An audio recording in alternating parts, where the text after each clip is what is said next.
1988, c'est l'année de Smooth Criminal de Michael Jackson. Ah, quel titre! Clairement une de nos préférées. Cette année-là, la chanteuse irlandaise Enya cartonne avec Orinoco Flow, Sail Away. Et Sting sort Englishman in New York.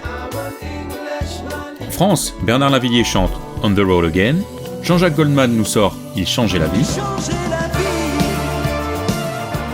Johnny Hallyday revient avec L'Envie, un titre fort. Et France Gall chante évidemment une chanson écrite par Michel Berger après la mort accidentelle de leur ami Daniel Balavoine.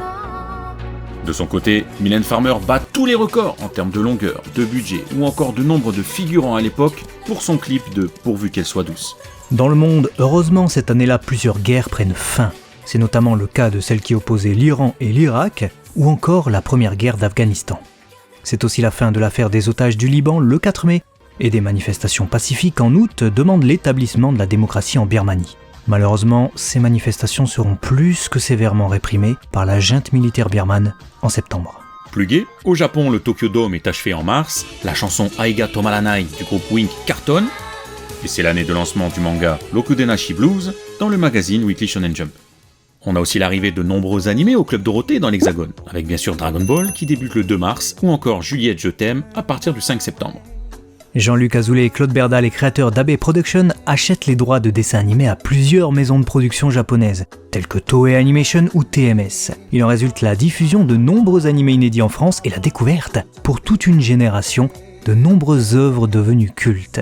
Ken le Survivant, Lamu ou encore Les Chevaliers du Zodiaque sont également diffusés la même année sur TF1 au Club Dorothée. Et ne tarde pas à faire polémique chez nous, mais ça, c'est un autre sujet.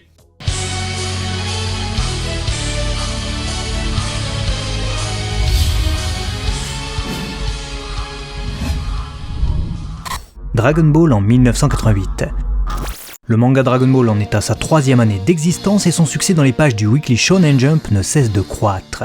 L'année 1988 débute avec la publication du chapitre 156, le 4 janvier, qui marque la colère de Piccolo Daimao, opposé à Goku. Et l'année se conclut pour le manga Dragon Ball le 19 décembre avec le chapitre 205, Fight dans l'autre monde. Le chapitre qui suit celui qui a choqué tout le monde avec la mort du héros, Son Goku, qui s'est sacrifié pour permettre la victoire contre Raditz. Quoi? On est déjà à l'Arc Saiyan? Ouais, Dragon Ball a été publié sans interruption entre novembre 1984 et mai 1995. Il n'y eut donc jamais aucune scission entre les différents arcs. Tout s'enchaîna plutôt rapidement et naturellement. D'ailleurs, pour l'animé au Japon, Fuji-TV diffuse les épisodes 95 à 139 et couvre ainsi la fin du 22e Tenkaichi Budokai en débutant l'année avec le combat entre Goku et Krillin, puis on enchaîne avec l'arc Piccolo Daimao au complet, avant de terminer l'année avec la première partie du 23e Tenkaichi Budokai et l'affrontement entre Goku et Tenshinhan en demi-finale. Ça fait 45 épisodes sur l'année. Encore une belle année pour l'animé. D'autant qu'on a encore la sortie d'un long métrage d'animation en juillet. Dragon Ball Makafushigi Daibouken, ou la grande aventure mystique, sorti encore une fois à l'occasion du Toei Manga Matsuri, le festival des animés et pas que de Toei Donga. Le film sort ensuite en cassette vidéo dès le mois de décembre, encore une fois 5 mois après sa sortie sur grand écran. Une année bien riche pour le manga et l'animé avec, dans les deux cas, l'arc Piccolo Daimao en toile de fond. La mort de Krillin qui nous a tous traumatisés, la colère de son ami Goku, puis la revanche avec les affrontements et la victoire sur le démon qui amène la résurrection de Shenlong et celle de toutes les victimes de Piccolo et ses sbires. Puis le 23e Tenkaichi Budokai, cher à mon cœur, qui marque encore un tournant pour Dragon Ball, entre drame, amitié et amour. Les produits dérivés en 1988. Le mois de janvier débute avec la sortie d'un trampoline Dragon Ball, ainsi que d'un monocycle. Ils doivent être assez rares, car aucun guidebook ne propose de visuel. En février, on a la suite des Popcorn Snacks avec le volume 3 de ces aliments au packaging qui contiennent des cartes à collectionner, puis on a aussi les bonbons Paf Paf qui sortent dans le commerce. Le guidebook Dragon Ball Daisenshu 7 précise qu'en dépit de leur nom, ces bonbons n'ont aucun rapport avec le jouet du même nom. Au mois de juillet 1988 sort le tout premier jeu LCD Taosei Piccolo Daimao. Ce jeu sort à la même période que le jeu Famicom Dragon Ball Daima of Cats ou la résurrection du grand roi démon, inédit chez nous. En septembre est sorti le Party Joy Daima of Cats, un jeu de société Bandai. Entre le jeu de plateau et le jeu vidéo Daima of Cats, les enfants avaient de quoi faire pour lutter contre Piccolo Daimao en cet été 1988. C'était en plus pile dans l'actu manga et animé, pas de décalage pour le coup. Et enfin, je sais que vous l'attendiez nombreux, la toute première série de Cardass de la licence a vu le jour, elle, en novembre 1988. Ensuite qualifiée de Hondan, donc partie principale, cette collection de Bandai s'appelle d'abord simplement Cardass au Japon. Chaque série contient une quarantaine de cartes, avec des régulars et des prismes, et au final, la série comptera plus de 30 parts. Plus d'une trentaine de séries, quoi. Et juste pour cette gamme-là. Ah, qui se souvient de ces premières cartes ici? Et c'était quoi les vôtres? Dites-nous ça en commentaire. Akira Toriyama en 1988. Les tomes 11, 12, 13 de Dragon Ball sortent en février, avril et juin au Japon. Puis ils sont suivis des tomes 14 et 15 en août et décembre 1988. La jaquette du tome 12 reprend l'illustration de cover réalisée par Toriyama Sensei pour le chapitre 130, tandis que celle du tome 13, sorti en juin 1988, reprend l'illustration du chapitre 155, qui marquait le début de l'opposition entre Goku et Piccolo Daimao, titré « La contre-attaque de Son Goku ».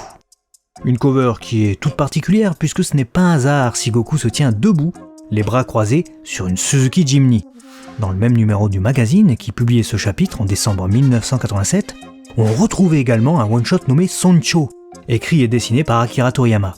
La cover de ce manga met en avant le protagoniste, le maire d'une petite bourgade, assis sur le même modèle de voiture.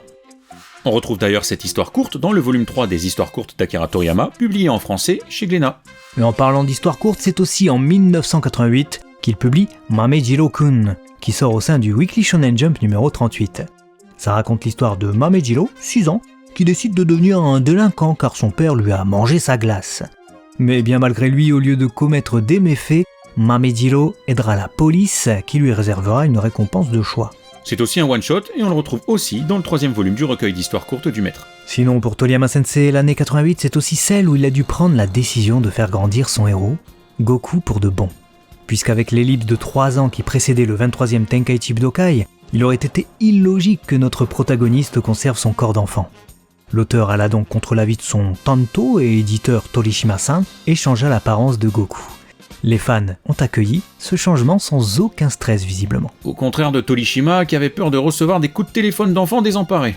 C'est là qu'on voit que Goku est un héros qui a grandi avec son public. Le voir devenir adulte, puis père de famille la même année, a dû surprendre beaucoup de monde, mais également en ravir plus d'un, heureux de suivre l'évolution de ce héros. Et c'est aussi cette année-là que le maître s'associe à Toyo Ashida pour le projet Kosuke-sama Rikimaru-sama, le dragon de l'île Kompei.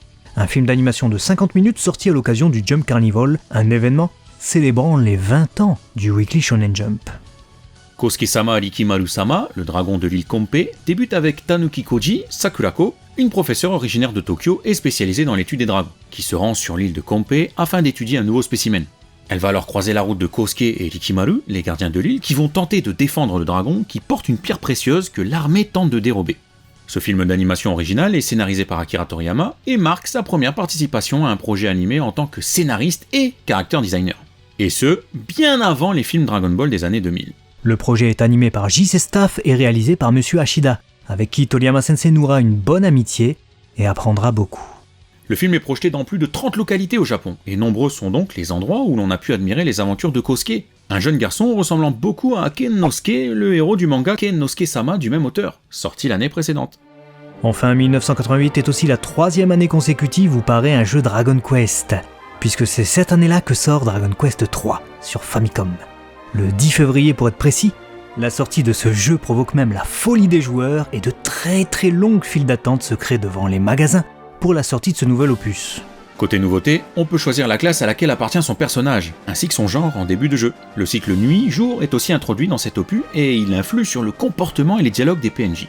Niveau histoire, on reprend la légende de Loto ou Elric, mais on repart cette fois dans le passé pour découvrir les événements qui ont fait de lui un héros. Avez-vous déjà joué à Dragon Quest 3 ? Quels sont les événements qui vous ont marqué dans ce Chrono Times et donc en 1988 ? Dites-nous tout ça en commentaire, en attendant qu'on se retrouve prochainement. Sur DB Times. Matane!